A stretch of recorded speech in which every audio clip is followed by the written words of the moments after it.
Long before June of 1775, the British Empire and American colonists had been at odds.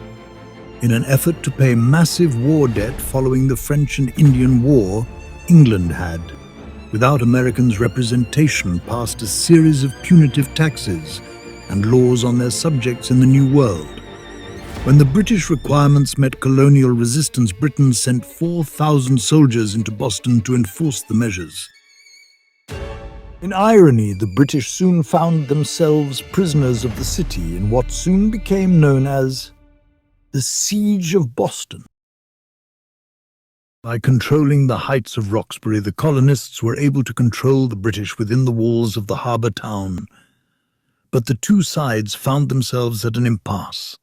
The colonists didn't want war with Britain. Instead, they wanted their autonomy back with a continued allegiance to the Crown. And the British troops in Boston needed to find a way to break the siege. And the best way to do that, they decided, was to launch an amphibious attack on the undefended heights of Dorchester. And they planned to do it on June 18th, 1775. However, colonists discovered that the British were making a plan to break out of Boston to the south.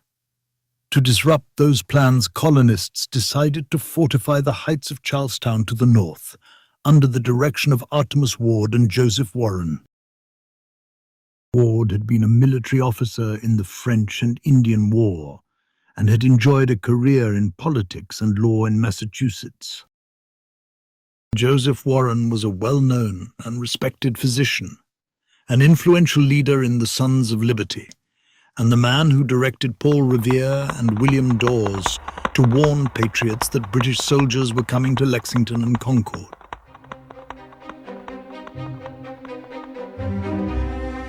On the evening of June 16, 1775, Ward and Warren and their men marched from Cambridge to Charlestown, and they seized the undefended hilltops north of Boston, threatening the British from the north and disrupting their plans. Colonial forces had been directed to seize the heights of Charlestown under the command of William Prescott, a veteran of 2 wars. Prescott's troops were joined by more colonists commanded by General Israel Putnam.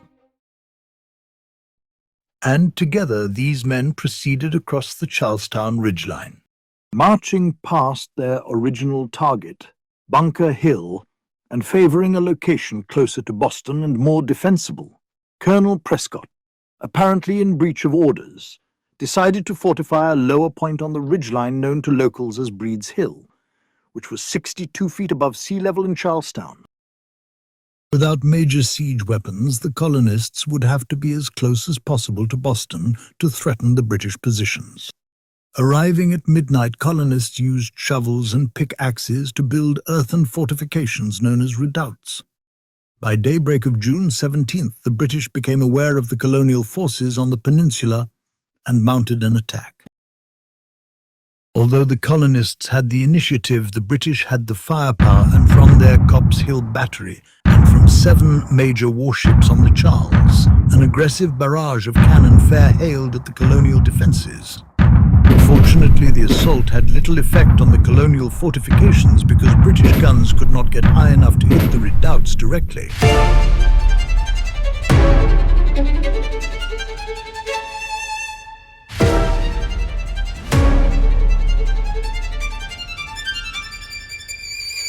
Meanwhile, colonial ammunition was at a premium due to the earlier confiscation of gunpowder by the British in the powder alarm. So a stake was placed 100 feet from the edge of the earthen works, and colonists were instructed not to fire until the enemy had passed the stake. It is also purported that Prescott ordered his men not to fire until they saw the whites of their enemies' eyes.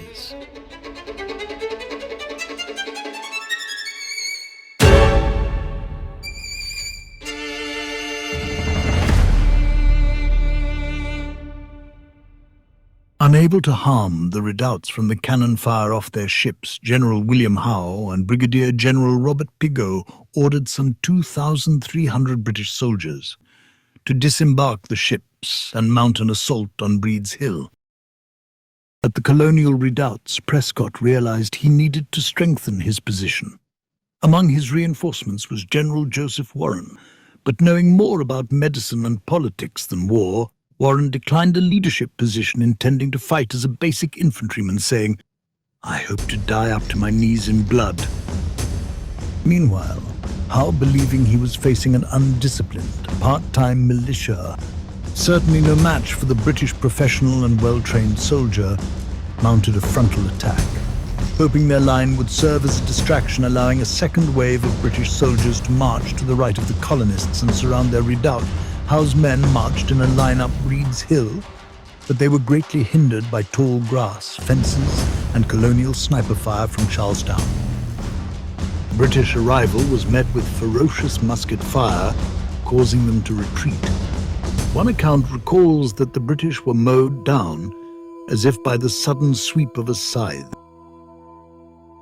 The British responded by shelling the city of Charleston, destroying dozens of homes, hoping that the ensuing fires might provide a smokescreen for a second advance.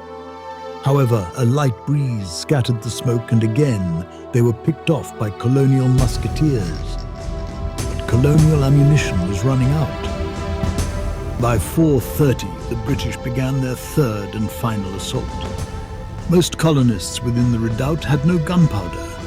When the British made it to the fortress, patriots hurled rocks at the British, who had affixed bayonets to their muskets.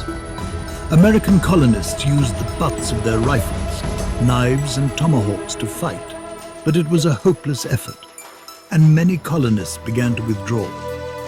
One of the last fighters at the redoubt was Joseph Warren, who covered the retreat of the other colonists. Warren was shot below the left eye and died instantly. But his sacrifice and the sacrifice of others allowed most of the colonists to escape out of Charlestown and back towards Cambridge in safety. At 5:30 in the evening of June 17th, 1775, the battle ended. A victory for Great Britain. They had achieved their objective by seizing one of the three major hilltops encircling Boston, but their win had come at a great cost. The British had an estimated 1,054 casualties, including a significant number of high-ranking officers, while the Americans had 450 casualties.